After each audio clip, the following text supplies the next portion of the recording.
Started when I was 5 years old, only I was memory repressed back then. When you're in REM sleep, they can just bring you there. Rapid eye movement, stage of sleep. That's how they do it. They call it a consciousness transfer.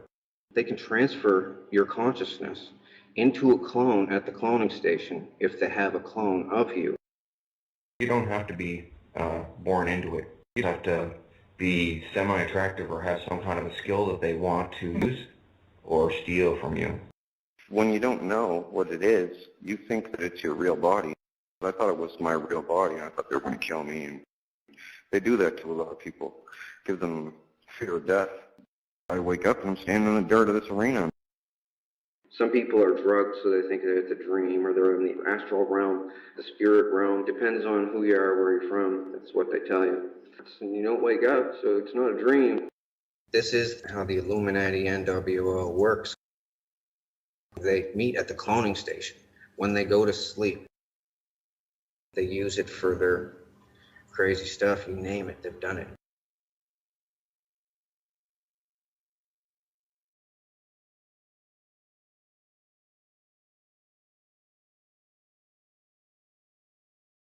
There's a video audio thing called mind voice.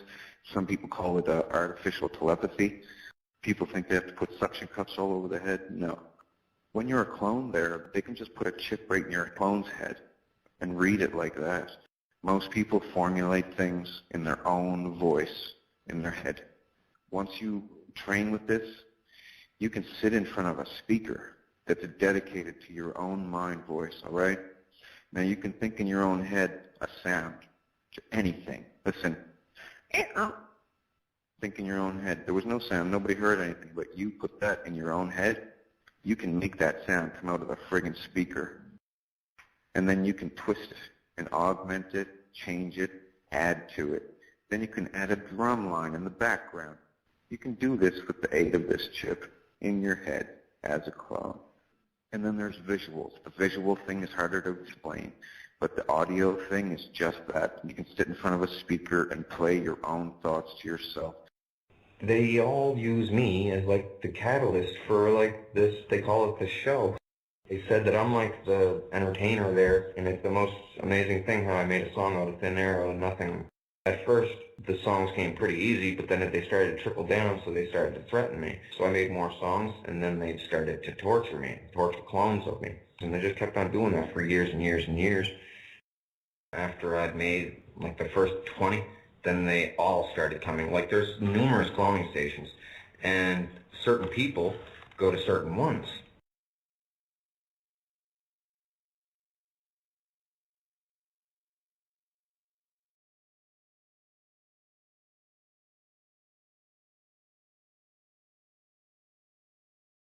There's two different kinds of cloning.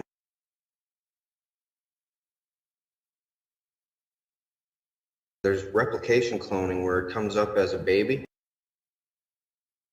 put the cells in and make the same person as a baby.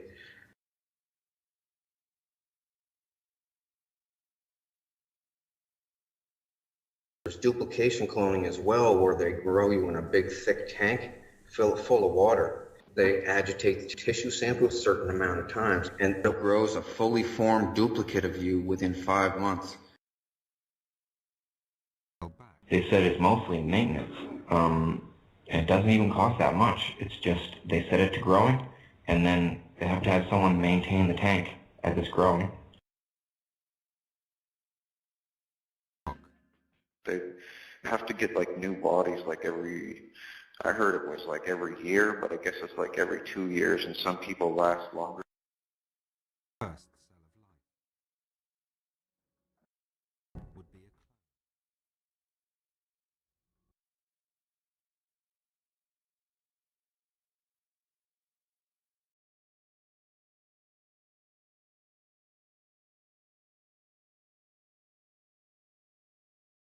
The Dulce base has an entire floor devoted to cloning. In Area 51, the underground, they have an entire floor devoted to cloning. A lot of the deep bases, they have an entire floor devoted to cloning. The cloning floor is the one that has the big auditorium and the seating and the arena. They started doing it around 1945. It was all politicians at first, a government world communications. Then they got bored in these disposable bodies because it loses the novelty really fast. So they started bringing in all these celebrities. All the mainstream artists and all the biggest political people and all the biggest royalties go to this place. They don't realize that it's a contract for the rest of your life. The rest of your life. If you ever have any children, they're included in the contract. They can kill you remotely from the cloning center. If they apply a constant state of pain to your clone, you'll die in real life. It's a terrible, diabolical, nefarious place.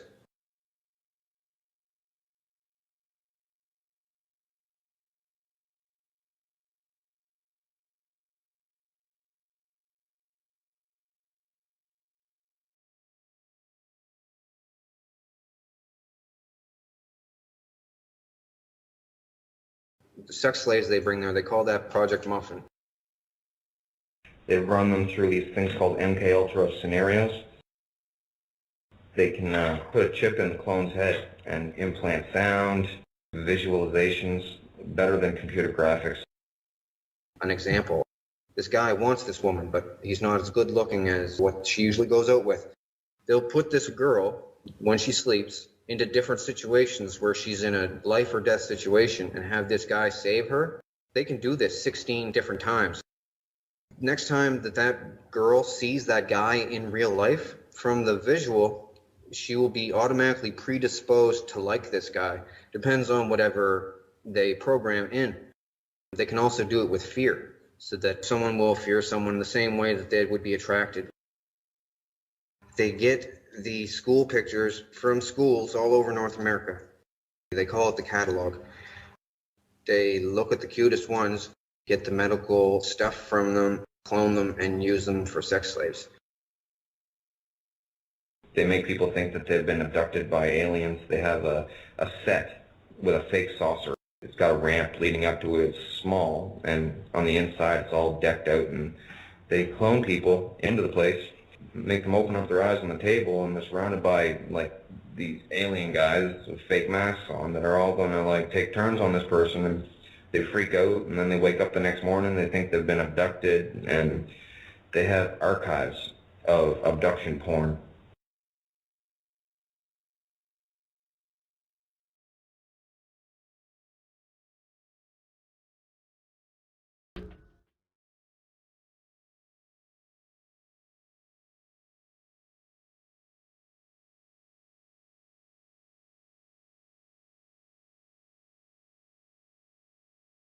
Mark 1 clone, they call it an organic robotoid. They got more side effects.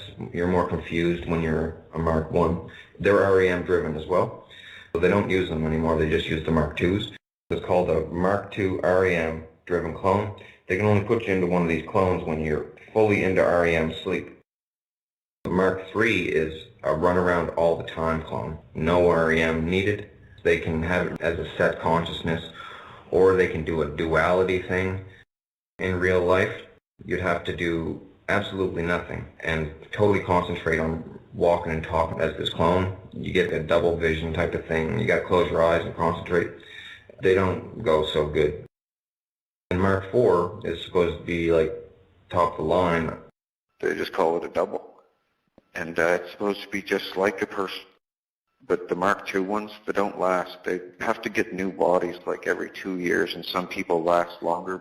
They get kind of rashy. Different types have different ailments. They'll just throw the old clone in this big chipper, looks like a big garbage disposal, and they just chuck them in there, and they get ground up and go down. They make 20 clones of you at a time, and just set 20 tanks on growing just yous, and then they pick out the best 5 and use them and throw the rest in the chipper.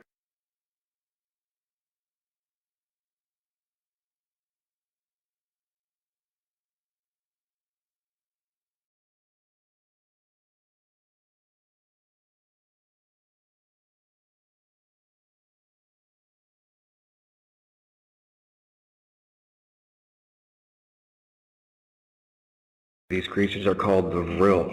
They come up from underground different spots all over the world. These things have always been under us. These bloodline families, they're just lizard helpers, and lizards favored them in the past.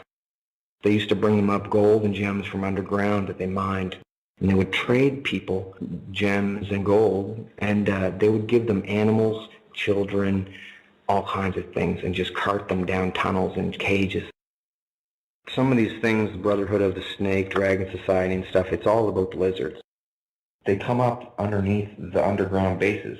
The underground bases have connecting tunnels underneath of them, and they go way down deeper. They need a methane oxygen mix to breathe, and deep underground they got sulfur pools, I guess, that make this stuff.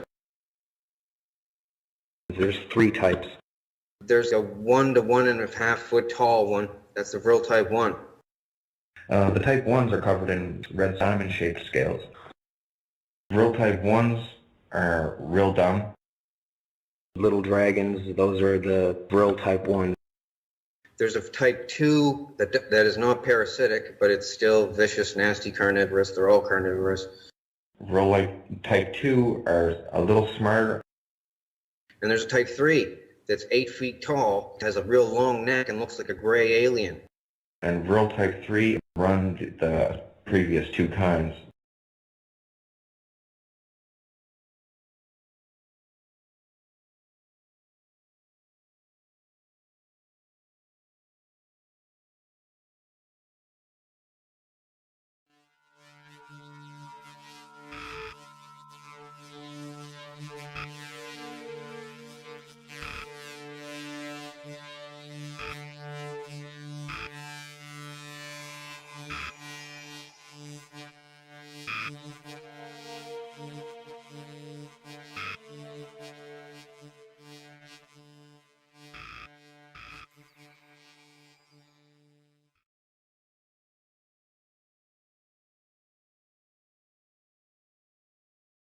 These lizards have a unique biological property of their bodies.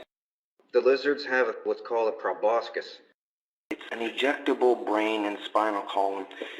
The small ones they use to drone people, because the proboscis on young lizard type 1s, they're small enough to go into an eye and not ruin the eye, because they're supposed to do this to animals with bigger eyeballs, probably friggin' dinosaurs. They parasite a human's brain.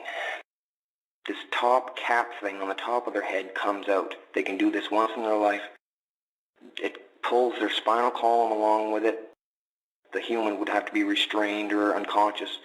The thing squiggles in through the eye. It does a spiral around the optic nerve all the way to a certain point, and it's driven there by taste. And they said once it gets there, it has the taste of butterscotch. It then starts what they call sweating the quill. The spinal cord stuff comes out of the spinal cord, and it's everything that the lizard is. The lizard's whole body is dead, and it can't go back in. It's one way. The juice that's in the spinal cord gets excreted out of the tip of this thing.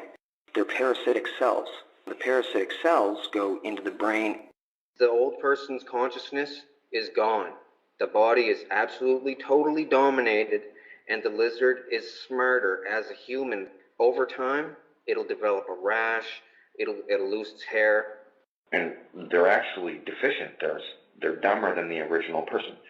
And they mimic human behavior. And it knows that its life is dependent on it mimicking human behavior, so it does really well. Even with other animals, it's smart enough to instinctually mimic the animal's behavior. The drones of 100 years ago erased any existence of these Vril lizards from Egyptian carvings on walls. They would smash them. Or books that had anything in them about them, they would burn them.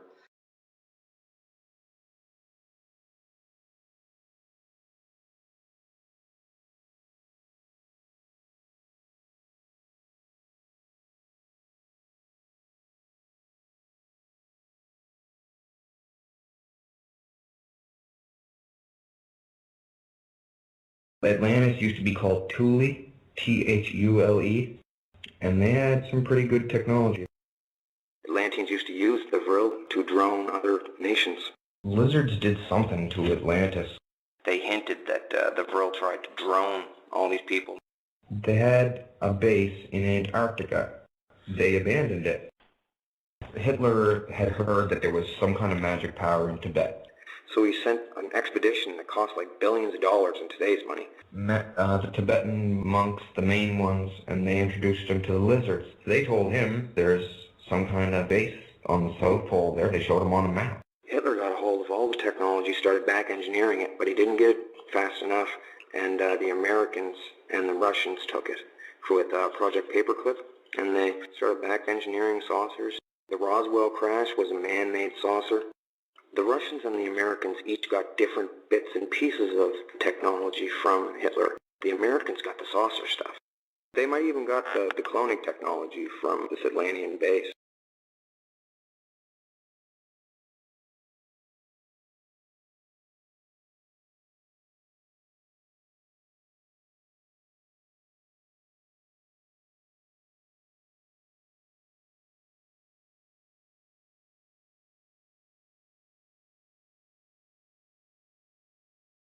A bunch of billionaires years ago got together and said, we don't want to die. We want to figure out how to live again as clones. So they did that. They put everything that the person is, allegedly, on a microchip and record the consciousness. And then if the person dies that day, they take that microchip, because they can re-record every night. And they take that microchip and put it into either a clone or a real person's body, which has less side effects, which is what they do, and take them over bodily, just like how the lizards do, but with a microchip. The thing used to be as big as a circuit board. They whittled it down so that the microchip is just a bit bigger than an apple seed. The technology is flawed. It's not as bad as, but it's kind of like the movie Pet Sematary. When the person comes back, not the same, and they're all evil and stuff. You don't even have to kill them. You press a button and they shut off like a light switch. There's no pain, there's no nothing. They just don't want to cease to be existing.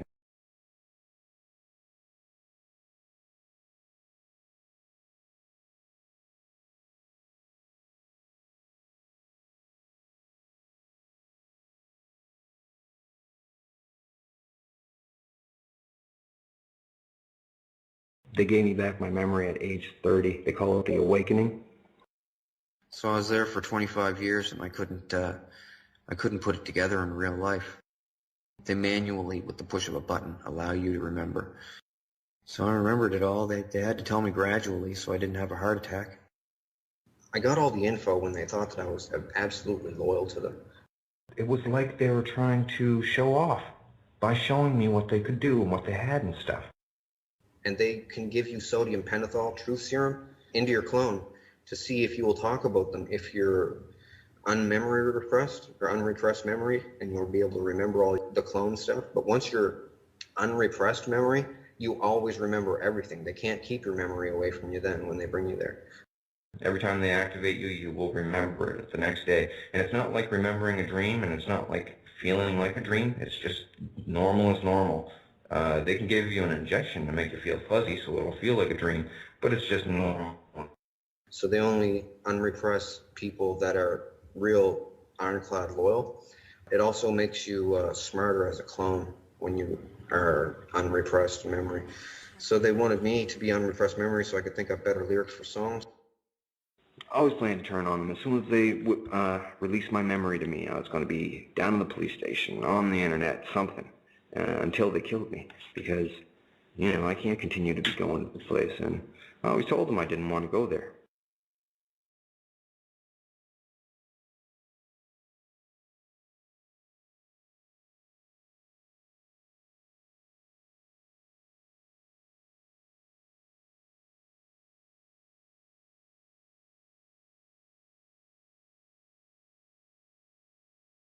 Then they wanted to use me for something called Project Camelot. Well, there was a bunch of kids there, candidates for it. This is a real slimy plan to manufacture a messiah-like figure to lead the Earth through a cataclysmic catastrophe. They were going to have someone attempt to control the population by talking them through a big catastrophe. They were planning on leading people into underground bases and messing them up, depopulating and stuff. I could never do something like that, to see the world play with people's religion and things. In the past, I agreed to do their whole play Jesus thing, but it was a deception on my part because I just wanted to get unmemory repressed so I could tell the world. For years, I acted loyal to them. I even had to almost give myself Stockholm Syndrome to make myself believe that I liked them because my family members were there. After years of playing friends with them, they told me everything. And then I was a member. I was never a member. I was always trying to deceive them until the day I could destroy them.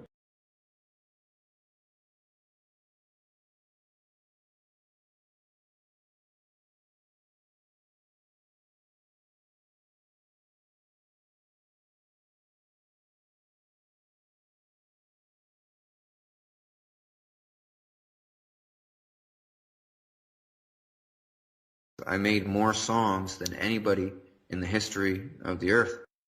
They had me doing just about all of mainstream. It became a religious thing after a while. With how good I did the songs and stuff. And different ideas for movies, catch lines in movies, and toy ideas. They kept on bringing me back, and I'd come up with more ideas to keep them from bothering me, but little did I know, I was sealing my doom with them, really. I started making songs when I was about 5. By the time I was hitting about 8 years old, they were saying, What if this kid is like some kind of special religious significance? And then all the religious fanatics started going weird, trying to say that I could be New Age Jesus because it's around the same time and he looks the part. and they said I'm in the Nostradamus prophecies and picture book. They said there's a picture of me in it. It says that the next Messiah's initials will be DM. It's a reference in it to King Dawn. First, they wanted me to play fake Jesus for them. We were going to use him to be fake Jesus, but it turns out he's real Jesus, and if we kill him, it says in the prophecies that God will destroy the earth. So they're using that as an excuse to keep me alive. There was a bunch of people there that were saying, well, we're Luciferians, and Lucifer wants us to get Jesus and torture him in the next century. And we'll get good luck and good fortune for doing it. And they call it fleecing the lamb. They included me into some kind of a torture spectacle. They'd chain me up and, man, they just torture you. And I don't want to even endorse this stuff that they say. Like, I don't tell people I'm Jesus or anything. Like, I think that's kind of silly. And it even says in this Nostradamus prophecy that they follow that the Savior of the world comes back and saves the world with truth and sues all of the corrupt lords and performers for legal recompense more than anyone else has in the history of the world.